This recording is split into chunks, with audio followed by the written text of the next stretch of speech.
Hi, everybody. Welcome to another episode of Alien Strand Podcast. I'm your host, Ledesma, and welcome to today's show. So, today's going to be a real interesting one.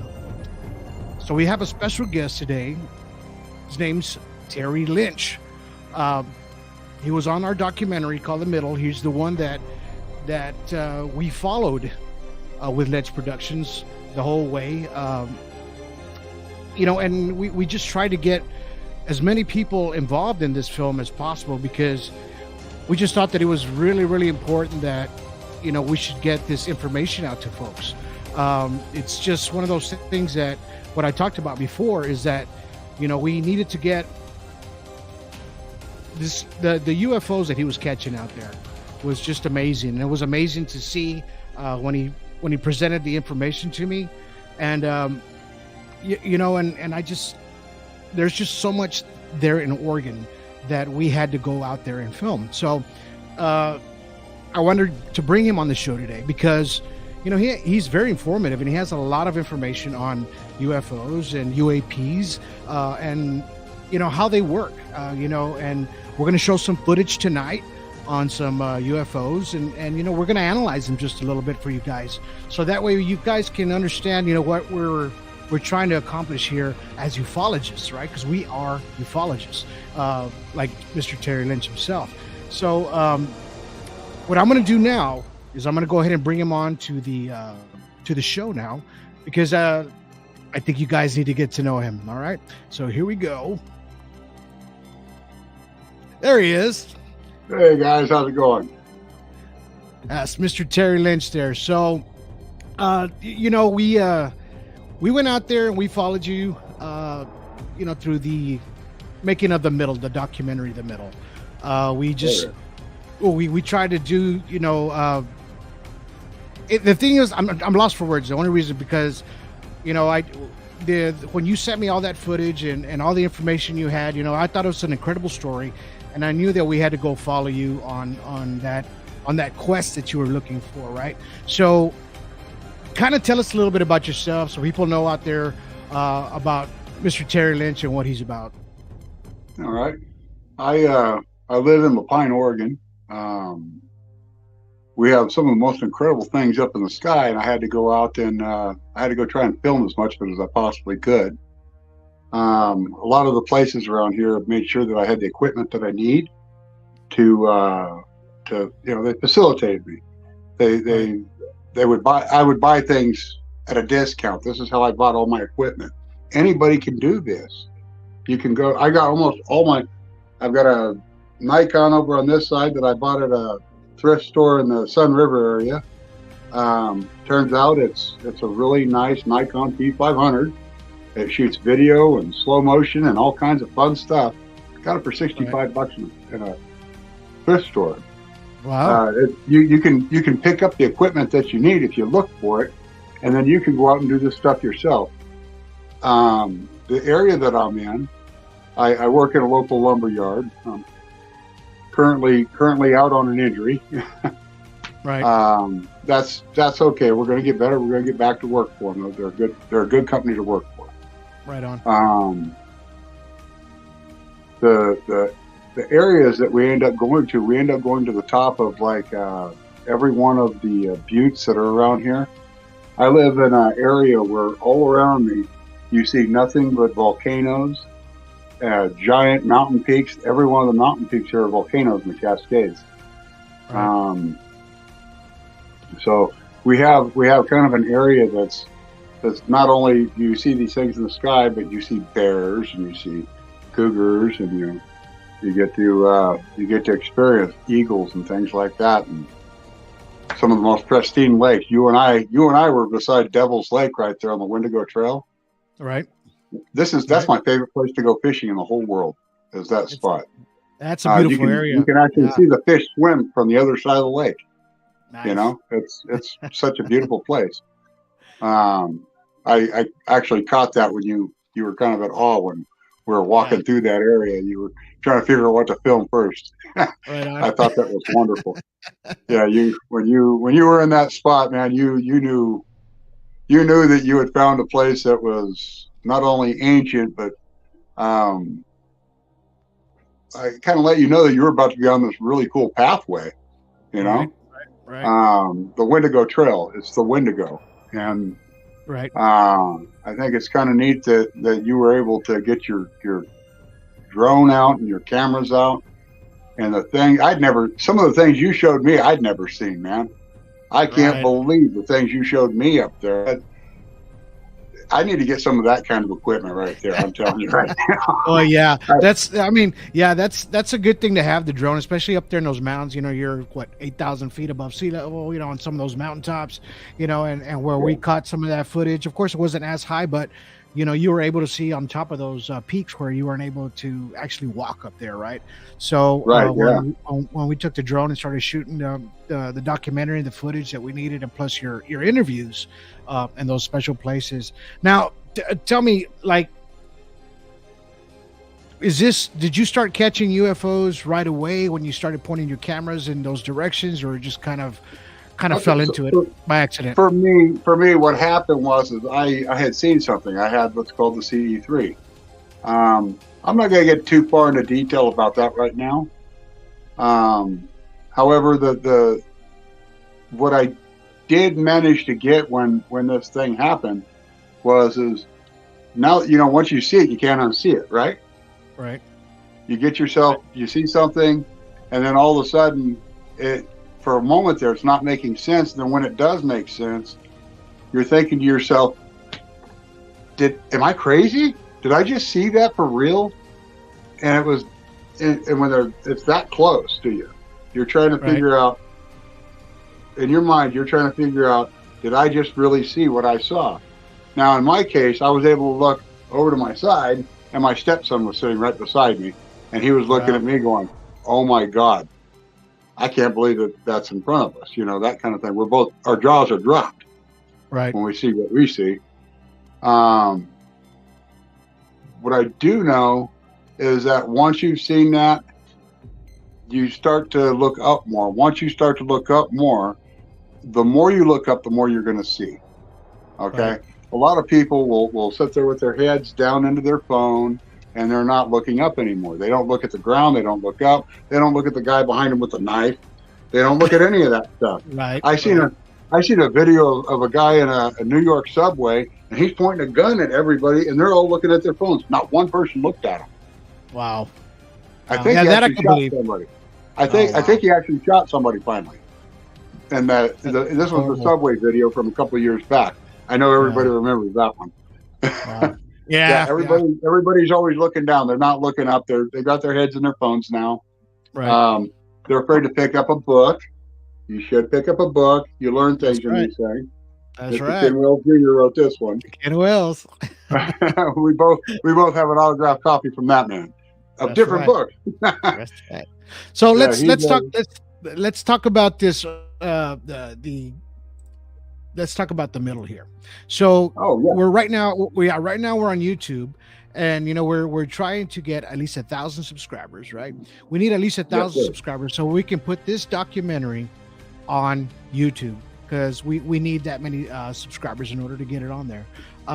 If not, but right now you can actually see it on ledesfilms.com. So if you go to ledesfilms.com, you can actually purchase a rental for 24 hours. You can rent it. Of course, it's going to be showing up on your phone or on your tablet as of right now, and you can mirror it to your TV, and it still looks beautiful. So everything was shot, like I said, beautifully, and it was just one of those. It was like the timing was so perfect to shoot this film out there in Oregon. Right. You know, we planned it for about a year and a half almost. Yeah, it was about a year and a half of planning. Planning just to get out there and go do this because of the snow, right? The peaks, everything around here at a certain altitude. Actually, in my yard, that's a good judge of where the snow's at. Right now, I've got a little bit of snow. By Monday, I'll probably have a lot of snow, and that's just in my yard. Right. Now, think about that up on the mountain. It hits that mountain. Mountains create weather around here, and they absorb a lot of snow. Exactly. So even like in that photo that you're in, at that poster you're standing at, that whole area gets full of snow. It does. It's deeper than I am tall there. Wow. So and a lot of that footage is in the documentary, of where you're standing, the whole area, you're just in awe when you're out there on top of that mountain, there on Paulina Peak. So it's a film for everybody to watch. It's actually it's actually a family film. You can actually sit there with your whole family and watch it. Yep. It's not any kind of dirty or anything like that. It has a lot of information that I think it's important to a lot of folks to watch it. You know what I mean? Because of the footage that it has in there. Some footage that hasn't never been seen by anybody before. So and there's a footage of yours and of course of the team. So let's talk about the team here. So okay. So we have, of course, yourself, and then we have Mr. Ken Wells there on the top left, and then Mr. Arizona Gallegos there on the right, and then we have Mr. Chris Hamill, Jody Gordon. We have Shauna Gilmer on the bottom right now. Got Shauna Gilmer there on the bottom left, and then on the bottom right, the master himself, Mr. Anibal Quiñones Caballero. So, right. It's these folks. This film could not have been done without all these people in this in here. Everybody helped with their footage, and just to try to get they donated their footage to the film because they wanted people to see how they were catching these crafts in the sky. And of course Mr. Anibal and then Chris Hamill with his research and their analyzations of the UFOs, the way they were able to catch the electronic magnetic fields on these crafts is unbelievable. And I learned a lot from these folks 4 years ago. You know what I mean? As yourself, I know you did. Because you told me so much about these folks. So tell us a little bit about that, Terry. Okay, well, I'd like to start off with the three people directly underneath my picture in this. Those are the three people I would consider my professors of ufology. Starting off with Jody Gordon, the one lady in the middle there, she kind of took me under her wing right at the beginning. I was trying to explain what I had seen, and I was trying to figure out. I kept running across what we call a troll in Facebook. I kept running across those, and it was like real disheartening trying to get answers for what I'd seen. And then when I ran across her, she started showing me what her research looked like. Now, she doesn't consider herself a researcher. She doesn't consider herself a ufologist, any of it. Right. She is one of the best in the damn world, by the way. I know. Yeah, she sent me some incredible footage, man. Let me tell you. Yeah, she is hands down one of the best ufologists in the world, and she does not accept that. But she is. Take that, very Jody. humble. Take that, Jody. The guy just above her is Tino Gallegos. He showed me exactly how to see the lower craft. Jody showed me how to see the craft way up high. Tino showed me how to see the ones that are lower and that enter the mountains. And he's put a lot of time and effort into to filming these things all throughout Arizona. I believe most of the time he's a passenger instead of a vehicle. And on the way to and from his jobs, he videos like nonstop. And when he does, he's in Arizona. Keep that in mind too. Anything around the 33rd parallels, you're going to have a real massive number of craft that you can see. Anything above the 33rd parallels, you're going to still have a lot of craft. They're going to be traveling a little bit slower because they're a little further away from rotation. You'll be able to see a lot more drifting happening and things like that. They can travel at any speed they want, but Tino showed me that they were going in at 45-degree angles into the Earth, and that led me to this is how it falls. I consider Tino one of my professors as much as I consider Dr. Albert Einstein one of my professors. Okay? Right on. Yeah. Anybody can read anything and everything that Dr. Einstein put out. He's not going to write anymore, so it's easy to read it all. Right.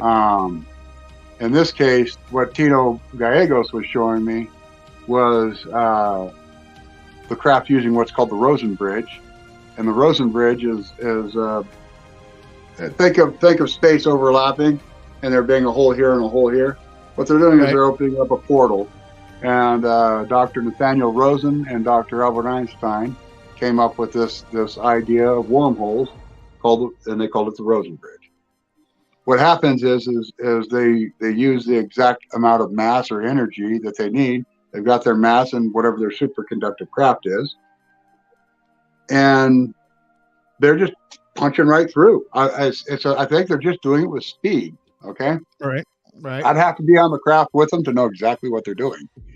Right. But I am seeing the footage of them going into the Earth, and I'm also seeing footage of them coming out of the Earth. And I've got my own. And that's where Mr. Chris Hamill helps you out a lot as well, too, right? Mr. Chris Hamill is where all of my analyzing goes. I do all my work here. I don't have a computer system at my house. The only thing I've got is this phone right here.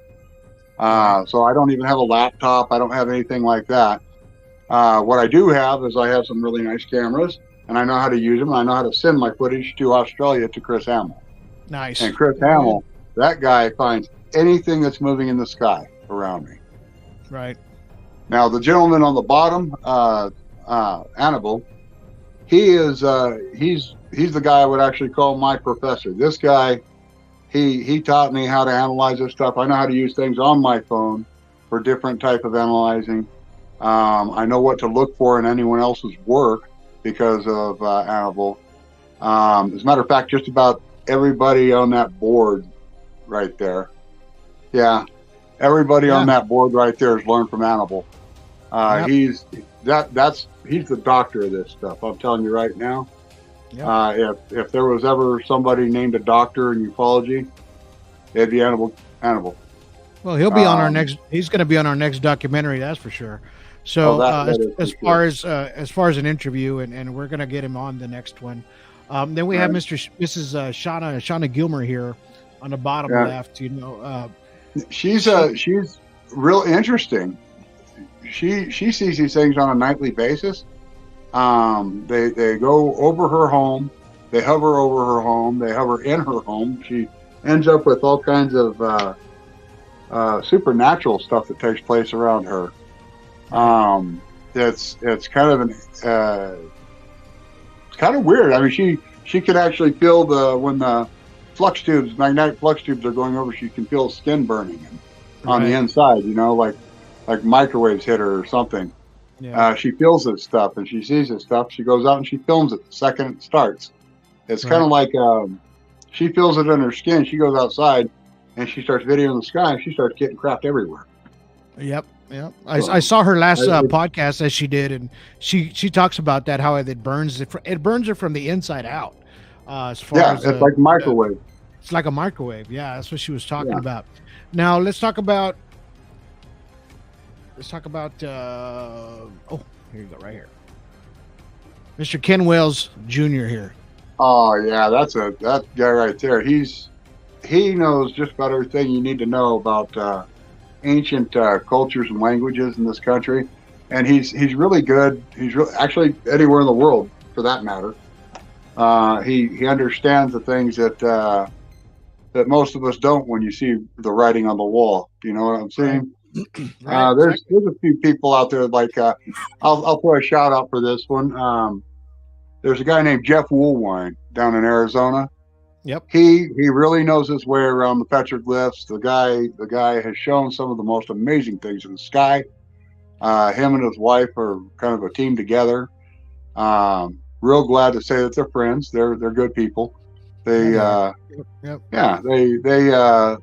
really doing their best to get the word out on disclosure. They take more of a paranormal approach. Right. He was on my show. He was on my show when I first started doing podcasting. I had Jeff on there, and you know he's got this book called Petroglyphs in the Sky, and he explains a lot about the petroglyphs and you know what they're about. And he has gotten a lot of footage. Let me tell you, from the past, since the 90s, I believe, or early 2000s, he's got video footage of these crafts coming down into the mountains over the mountains there. So, you know what the strange thing about this is that the kid there on the picture on the right, that's my son, Donald Jr. So he helped with the cameras and on the sound engineering as far as getting the sound. So, you know, through this whole process, you know, that we did filming this documentary just to get the information out, you know, he's very biased, kind of like in the middle, you know, kind of didn't know, you know, exactly what to or how to believe into ufology or UFOs. He knew about it. Surprised when he left, wasn't he? Yes, he was very, very surprised. He just kind of he just told me, he goes, it's so weird how everything just all the interviews, everybody connected together in every single interview of this movie. So he said it's weird how everybody connected in a sense to where nobody knew each other and living in the same area, right? But right. They all connected. He goes, the things that they were saying the same things. You know, he was just looking at me like, wow, I've never seen that. I never experienced any of that before, you know. And he said he was just in awe about it. I got to tell you, I really enjoyed watching his reaction when we got to the top of Palina Peak. Yeah. Yeah. He didn't want to leave the truck. He looked over the side of that thing and realized how high up he was, and he was afraid the ground was going to just leave him. Yeah.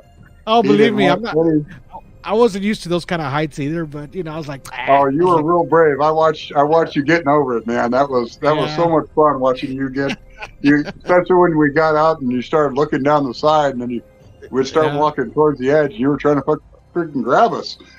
Yeah. Like, hey man, let's get a shot of that, huh? Stop right there.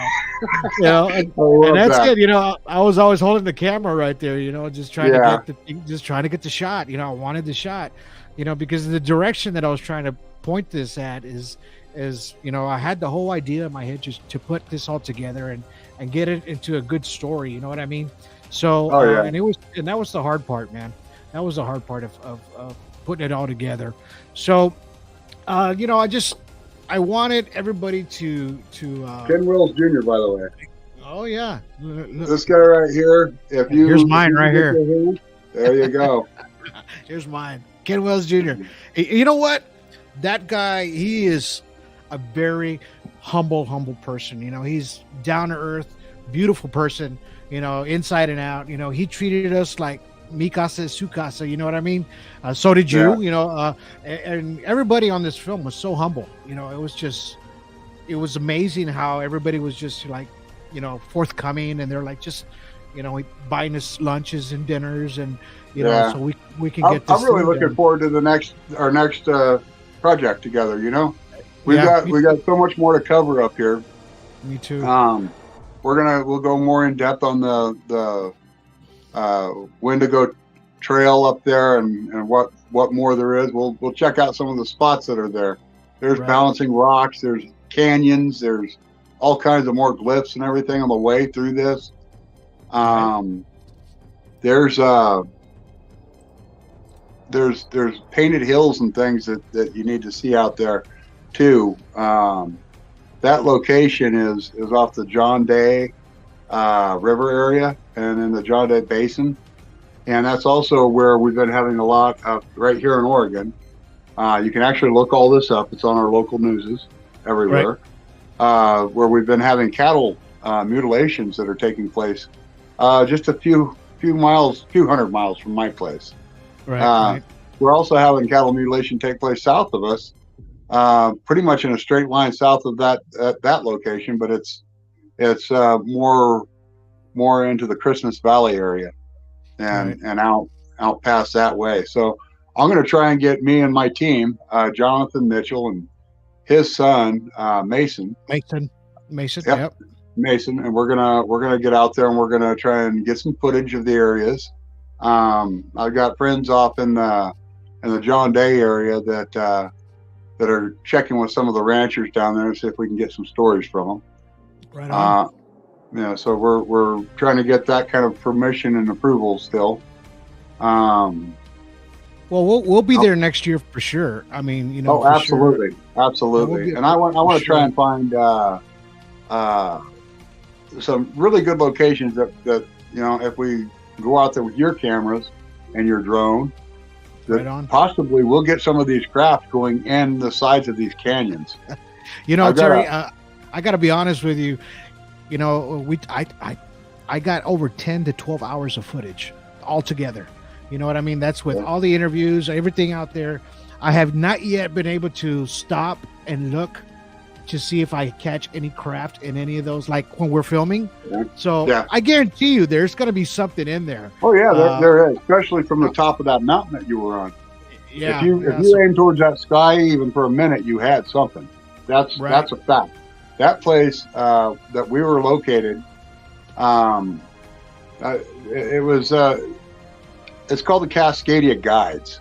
Okay, I named it the Cascadia Guides. It's in the middle of the Cascades, and she's looking straight at Mount Shasta, and he's looking straight at Mount Adams. Yep. These things, what we had discovered was about 2011 they surfaced. Yep. The whole area was completely covered in volcanic material, sand and loam and all kinds of stuff up there. And if you remember that picture where I'm standing there, the snow is usually about that high or higher. Wow. So what happens is it's called mass wasting. Okay. I took a couple college courses in geology. We'll just go with this. Nice. Okay. So it's called mass wasting. And what happens is the debris, everything that's kind of at any kind of angle on top of a mountain, eventually everything makes it to the ocean. Okay. Through our streams, a big rock turns into a small grain of sand by the time it hits the ocean. Right. Okay. That's how mass wasting works.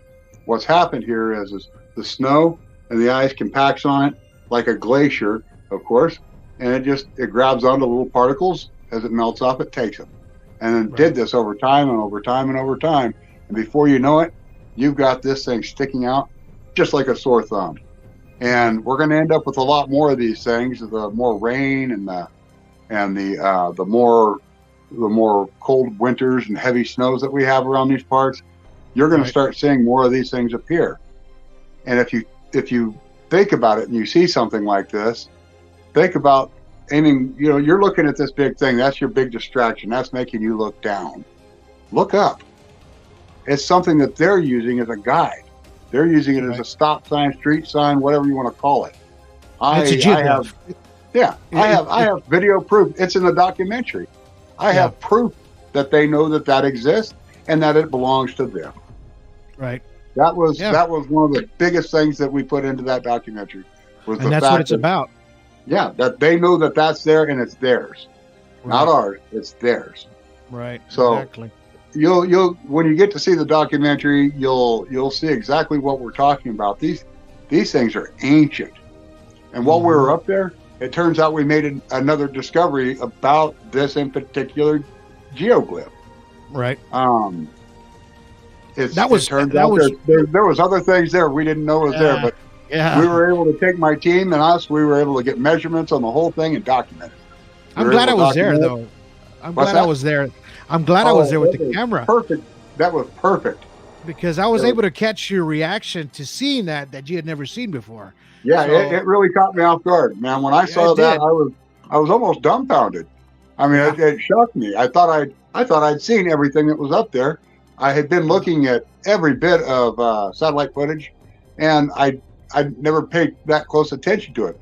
If I would have looked at old satellite footage from the original, from when it first uncovered, there's a lot more to it. It almost looks like it's been some of the things on it's been moved around. I would have to say some of it may be moved around, some of it may be recovered, probably covered up. What I will say is in 2011, if you look at the top of the area, you'll notice that it's solid white. There's no debris field of anything. And after 2011, after everything started washing off from around these stones, you got this whole debris field everywhere, everywhere in this spot. Nobody carried this stuff there. Nobody carried that stuff to this spot. And to top it all off, you've got these perfect. The measurements are like perfect. It's almost like they form a pyramid, just the way they're sitting. Their heads are facing one direction off. It's just the way their heads are shaped. Of course, it's a geoglyph. If nobody knows what a geoglyph, it's a stone. It's a stone formation that somebody made many years ago. I estimate it to be at least 6,000 years old. At least. You got to think about the last eruption that was there. Okay, there was an eruption there with that big on Paulina Peak. There's a big rip on the top there where it's nothing but obsidian that just flowed out. So right. I'm thinking that was 6,000 years ago that happened. Mm-hmm. The eruption from that probably blew everything, all that debris and everything right up on top of that and covered it. Yep. Yeah, and covered it. And then after about 6,000 years of rain and snow, it finally uncovered again. You know, right. And it was, who knows if it was there, how much longer it could have been there before that. You know, I'm just saying that this is when it got covered up. I don't know how old it is. Right. It got covered up 6,000 years ago. And it got uncovered. It got uncovered. Yeah. I'm sure it's shocking the heck out of a lot of people in aircraft going over that spot. Well, when people see the documentary, when you see this documentary, you're going to be able to see this geoglyph. And it's huge. It's a huge geoglyph over the side of this mountain. And, like Terry said, he caught these crabs going off over the side, over them, and just kind of flashing a light there. And I'm going to show you something, Terry. This is it's going to be a video of a UFO. Okay. Oh yeah. This UFO was in Busan. Well, I think it's called Busan, South Korea, in 2012. Right. And look at the shape of this craft, and you tell me that it kind of resembles, in a sense, what you saw. I'm going to go ahead and put it on now. Okay, you ready? Okay.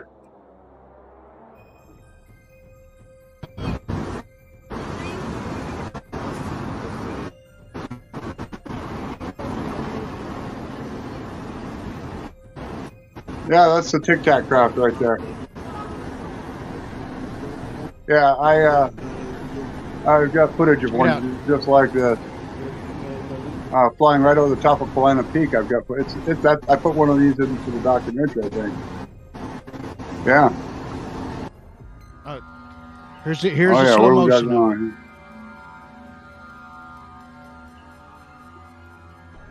Yeah, look at that. See, it's starting to split. Well, they split in the middle is what they like to do, and that's a counter. It's going to twist. Yeah. Look at that. Yeah. You can see the power source. You can see the flux tubes. I can actually see this with my eyes without it being. You can. Yeah. Okay, stop right there. You see the basket around it? You can kind of see a basket. You see things sticking up the top. You see stuff sticking out the bottom. They're almost invisible to your eyes, but you see it. And what that is that's called a magnetic flux basket.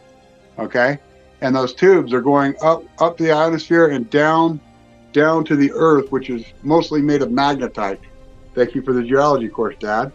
Anyway, the Earth, being a large magnet that spins, it creates a lot of energy and a lot of static energy for these things to be able to play on from the bottom. So they're running back and forth.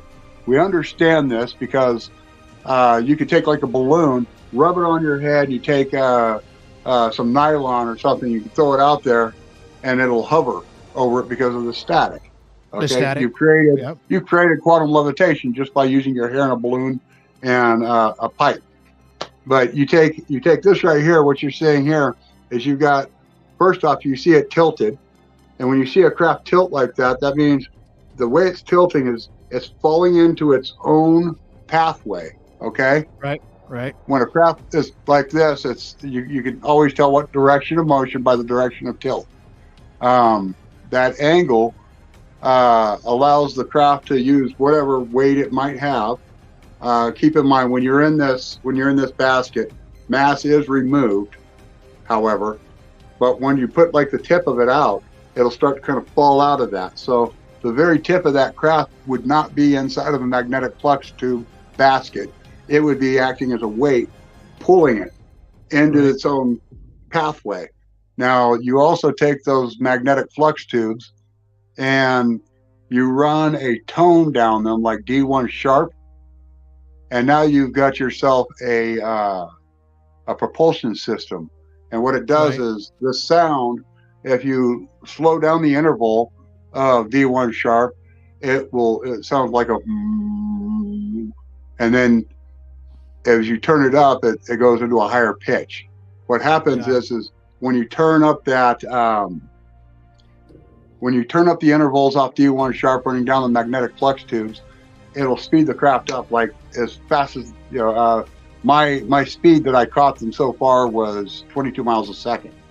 That's 79,200 miles an hour.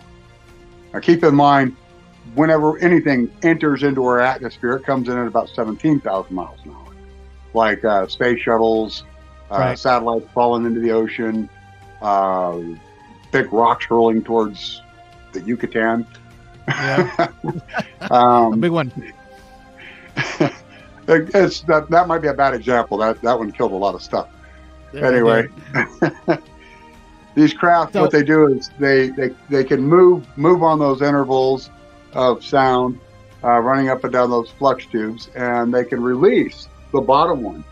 So when they get to, say, like they're down between the 33rd parallel to 0.0, down to the 33rd parallel, like down past Peru and all that.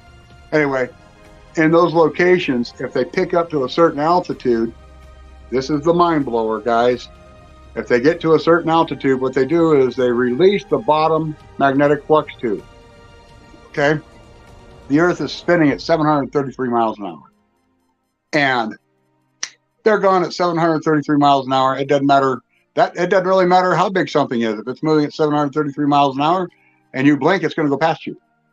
You won't even know it was there. And if it's silent, well, it's going to go past you even better. So what happens is, and this is the mind blower part, the craft is staying still and the world is turning. Okay? The craft just lets go and it's holding on to the magnetic flux tube at the top. The world does its rotation and it'll bring them back at 733. So they can move anywhere they want at 733 miles an hour just by releasing the bottom flux tube. If they want to go to other places, they engage the other portion of their propulsion system, which I also like call that magnetic repulsion, the speed of a repulsion. Think about how fast a magnet flips if you put it on the repulse. It's instant, just like that. Right. Okay, so these things are moving with, I just gave you 3 different forms of propulsion that these craft use. They use earth rotation, they use D1 sharp, an interval, and they use magnetic repulsion. Okay.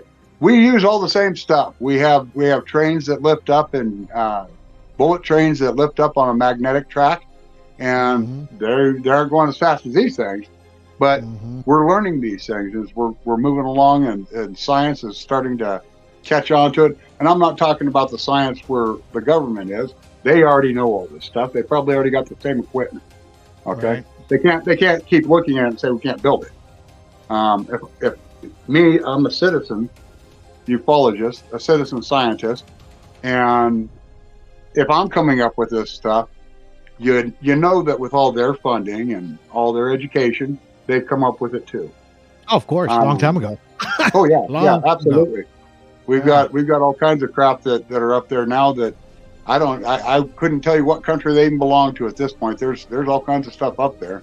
I've seen stuff that the Chinese put out that's more like a high altitude hovercraft, and it looks very similar to a UFO. Right. And of course, I think they put laser weapons on it. Isn't that nice of them? Yeah. Well, they don't quite move as fast as like an FA-18. Okay. Where these things, you go down to, I'll give you a good example. You go down to Guadalupe Island, and on the way, all the way out, you know, down by Easter Island and all the way out to Was it Havanui? Let's see, Havanui is Easter Island, and Hava. It doesn't matter. This whole section right there, that's where the Navy's having the worst trouble. Okay. Yeah. The reason for that is because underneath the water, if you take a little bit of time and look at Google Maps and get the to where you can look at the bottom of the ocean, you see all the trees and stuff outside the ocean, but down in the ocean, you can see these lines that go everywhere. The lines on the bottom of the ocean look almost identical to all the Nazca lines down in Peru. Right. As, you know how they just shoot on for miles this way, shoot for miles that way. And every once in a while, you look at stuff that looks kind of like an old city. Well, I'm pretty sure that when you see that, you are actually looking at an old city. Either that, or it's an underwater base, or it's an underwater home to these guys. It could be a number of things. I mean, I'm not going to speculate too much on it. I think there's a guy, his name Jeffrey Boyd. Jeffrey Boyd? Yeah, he does that. What do you call that? Is it called Lindor or Land? Yeah, Lindar or something like that. Landar, I believe. Oh, it's LiDAR. LiDAR, yes. LiDAR, there you go, LiDAR. I would love to get my hands on a LiDAR. Yeah, he's able to scan the bottom of oceans, and they're able to see, mountains, cities, things that have been buried down there for a long time. And man, this guy, he's got a lot of information on his actual personal site on his Facebook. If you go look him up, let's go check out this. Let's go check out this other video, and let's analyze this one and see what you come up with. So here's another one. This one was thrown out there by Mr. Anibal Quiñones Caballero. It was on his site, so I wanted to share this out to people, and just to see what you guys think about it.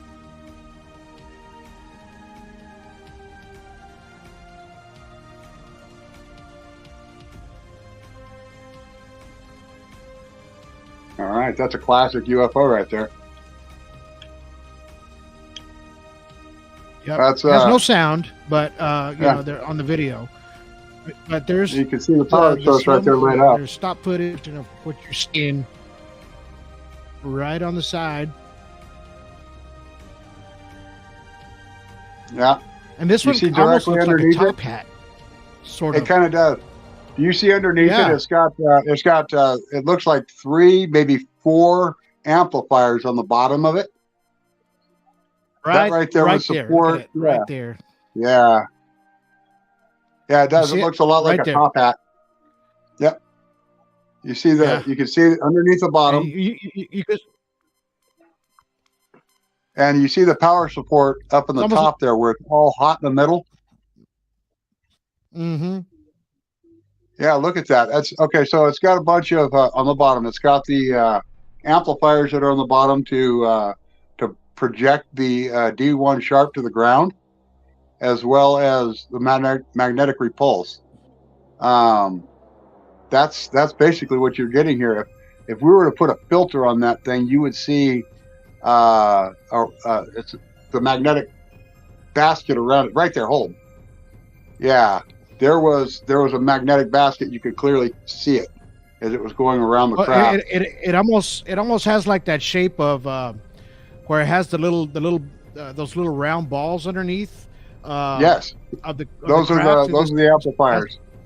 It has 4 of them. This one has 4 of them. If you look at it. Yeah, that's the amplifiers underneath the bottom of it, pushing the.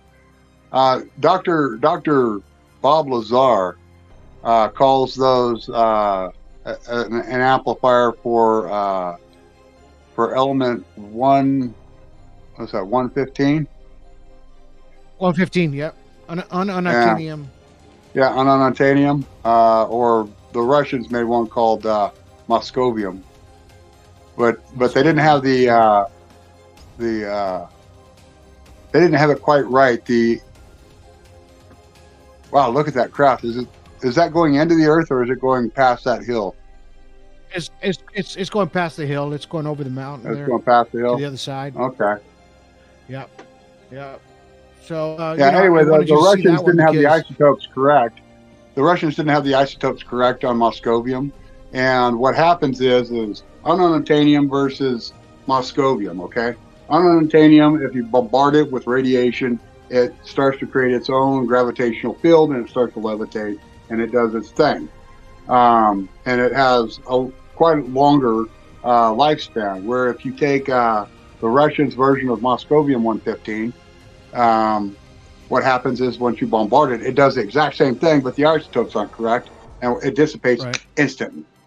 So you get the same thing. It's just an instant dissipation, and they can't create enough material or fuel to justify using Moscovium. They would have to. They're going to have to locate and find a source of ununobtainium versus Moscovium, or they're going to need to let somebody like Dr. Lazar or somebody else mess with the isotopes until they can get the exact mixture that they need, put it into a smoke test, and then they watch to see what happens through the smoke test, how it shoots off and throws its radioactive particles in what direction. So, so you think that in the inside of these crafts, so this ununobtainium, element 115 or 116, I guess, when it mixes together, it turns into this incredible power source, right? And it's radioactive, straight up radioactive. So Absolutely. That's why and I talk about this a lot on my podcast, that people get burned, or they get too close to these crafts when they're sitting on the ground, or they can actually touch the craft until it actually lifts up. Once it lifts up off the ground, maybe a few feet, then the radiation levels become intense to where that's where they start getting burned, because it's like a boat throttle. They're just kind of pushing it forward to giving it more energy so it can get off the ground, of course, right? Right. And that's what it basically. They're picking up the intervals. What it's doing is they're using that as the transmitter for D1 sharp to push off, and D1 sharp is what's slowly going down. And the faster you play it, the faster it moves. The higher the interval, the faster it moves, and it gives these frequencies using the ununobtainium, using D1 sharp, and and it's walking like a footprint, right down the magnetic flux tube. It's like a footprint hitting the ground. No matter how high up they go, it's still hitting the ground. From my understanding, if these craft were to be up in like space, that they would aim the top of their craft towards what they want to go to, and they would try and lock onto it with the flux tubes and pull themselves to it. You see? Okay. Nice. That's how the craft would possibly work on that side of it.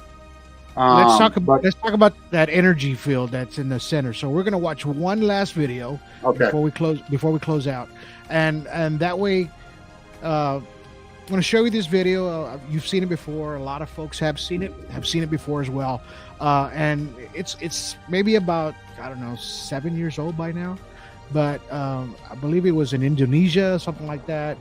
I don't know. There was a large craft there, yeah. Yeah, I don't know if it's ever been debunked. Some people have says it has. I don't know.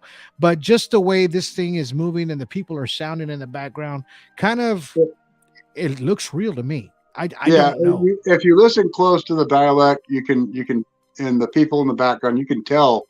I think I remember this. It's this is one of those where it kind of gives a lot of tilt, and it gives a lot of real close up to the people that, when you get a mass sighting like this and everybody says it, then the government comes and says, well, that whole group was hallucinating it. Yeah. So let's see their hallucination. Phoenix lights. They tried to pull that with the Phoenix lights. Yeah, exactly. Let's see the next day and start shooting flares. Let's see their hallucination and see what y'all think about this. All right. It really sucks when you record the hallucination. There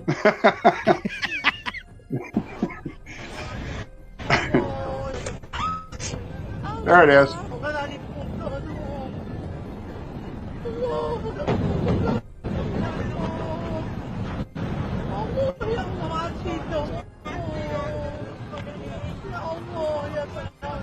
Something that's interesting about these crafts is they fly by counter steering too. They use counter steering. They throw counterweights out to the side that they want to turn at, and it's a magnetic lock onto the earth, and they just instant turn. Look at the size of this thing, though. Yeah, this is a massive craft. It's a mothership compared to the trees. I'm sure there's a lot of beings or entities on this. Yeah. Oh, it's coming back. Yeah. This is the one I remember. Yeah, that thing's coming back. So look at the power source on it. You see it? There it is. It just turned it towards us. Okay, you see all the different little lights that are lighting up around it. Those are all part of that power source. So that's how they're moving. It locks onto different things around it that it can grab onto with the flux tubes, and then it can turn any direction it wants and shape. Look at that power source. Boy, that thing's got a lot of power to it. A craft like that size in the middle. Yeah. I mean, when I first saw this video, all those years ago, it blew me away, and it was all over the place, but of course, a lot of people weren't really into ufology just yet. It just barely started taking off here past couple of years because of all the History Channel, the UFOs and all the little documentaries that people are coming out with. Is actually getting people interested in this subject. Of course, the reason we're doing it is for disclosure, of course, and something? to try to go ahead. I want to issue a challenge to a couple guys right now. I want to issue a challenge to Dr. Bob Lazar to meet with me so we can discuss some of the things that are stuck in my head, as well as the things that I know are stuck in his. Another one is Dr. Stephen Greer. I have the ultimate location for a CE5 hole in the ground organ. I would really like your participation in this. It's your type of event, and I'd really like to see you come out and participate in this. All right? That'll be a free to the public thing, mister. I'm just letting you know that. It'll be free to the public, and you get to show your stuff as well as everybody else get to see what a CE5 looks like. Me and my team and my friends will be there. We'll come up with a date, and if you ever decide to get a hold of me, then you can get a hold of me, and I'd like to do that. There's other people out there that I would like to talk to as well, people at Skinwalker Ranch. I'd like to have a look at that place myself. Okay. They didn't like what we said. I've got the equipment. I've got the equipment. I'd like to take a look at that place myself, and I would like to either, I'd like to see what you got going on. I don't have to go onto your land, by the way. I understand where the lines fall. All I have to do is get out by your place, I guess. Anyway, there's a couple places out there. I'm also teaming up with other people around the world. I got a Mr. Tiberino Sanchez down in Mexico City, and I've got my friend Chris Hamill in Australia, and I've also got another one I'd like to say hello to, which is Dave Monday out on Isle of Wight in England.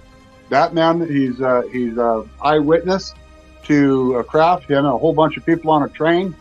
They were coming back from what they call, English football. Anyway, there's a lot of people out there that we're tied in with and we're learning a lot from every day. And I wanted to make sure that those guys got a good shout out too. And Mr. Paul Wilburn out there, who helps out a lot with Alien Paul Strand. Wilburn. Yeah, that guy right there. He's die-hard Alien Strand. Yes, he is. Yes, Alien Strand. So let's go ahead and we need 1,000 subscribers. So if you guys are watching right now, you like our content, please like and hit a like there, subscribe, hit the little bell. So when we go on live again, you'll get a notification, that we'll be live. But if you want to see the documentary, it's a pre-release. Go to ledsfilms.com. It's LEDZ films.com. You'll be able to see the pre-release there, and that's for mirroring, so you can mirror it from your phone to your tablet, onto your TV, and you know what, it looks beautiful on there. I'd like to thank everybody for helping us making this film, and my wife Kelly Green for helping shooting my part of the film in here. That's, I don't know how you guys do it. I'm better behind the camera than I am in front of the camera. So I think you did great on the camera. Yeah, it took about 10 tries. You do a really good job. It took about, but Kelly, we were laughing. She was trying not to make me laugh when I was doing it, but it was just, we're like that with each other. When we film each other and stuff on these things, and it's just, we have a great time doing it. But I like to thank everybody for helping us with, putting this film together, and I like to thank everybody that's already seen the film. Plus, we have Mr. Mike Beavers from UFOs over UFO. He's going to be. We sent him the film, and he's going to give us a review on it.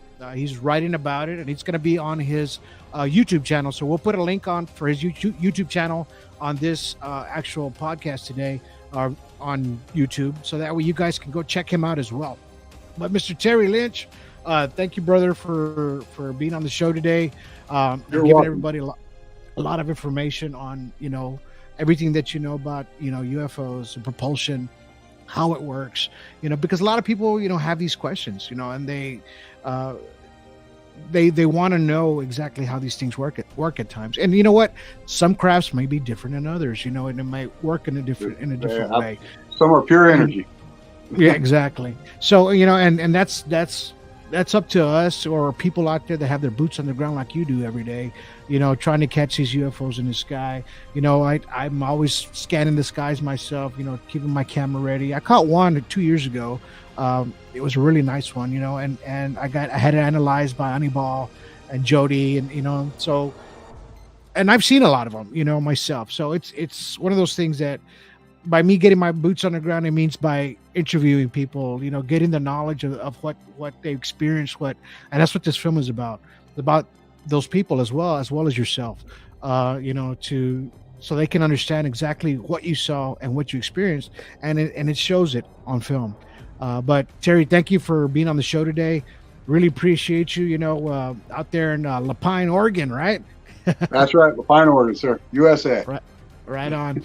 All right, brother. Well, I'll go ahead and let you go, but thank you for being on the show. And, we'll do another one here shortly. And I think the next person I'm going to have is Cindy Grigsby. She's going to be coming on. She caught some really good stuff out there. So we're going to have her next coming on, here in about a week. So that's going to be a really nice show as well. But again, thank you, brother, for being on the show today. And we'll talk to you again. I'm looking forward to it. I'm looking forward to everybody seeing the middle. Right on. Yeah. We'll talk to you later. Alien Strand. Right on. So that was Mr. Terry Linch right there. I hope you enjoyed all his information that, he gave you on ufology and he's very knowledgeable. And believe me, before this CE3 that happened to him, he didn't have a clue on any of this stuff, on anything of what he saw. Or what he experienced, and he put his mind to it, and he got into the books, and he was just so intrigued on how these things worked and how they flew, right? So, and he just asked a lot of questions too. So he's doing this. He did the same thing that you guys did, but a lot more. getting out there, getting the information, reading books, watching, YouTube people and on science and everything that he could learn on ufology, as well as just how everything works in a scientific scale, right? So I'm glad that you guys stuck around and watched this YouTube for today. Catch us on the next one, all right? So until then, you guys have yourselves a good day, have yourselves a good evening, and have yourselves a good night.